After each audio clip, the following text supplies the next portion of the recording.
Okay, so here we are.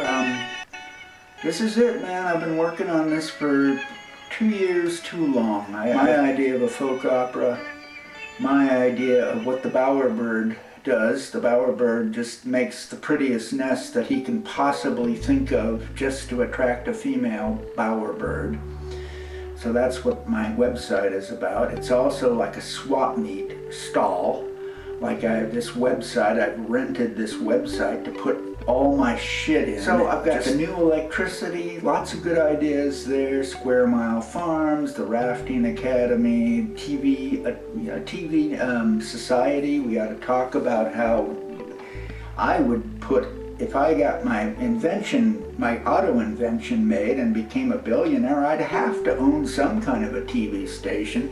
We gotta do something to get the word out. The only reason you believe 9/11, the Dick Cheney 9/11 fables, instead of calling it Cheney's 9/11, is the lack of a TV society, which I grew up in. I grew up with the TV. You need your information put right in front of you, and you need someone else to do all the work. I get it.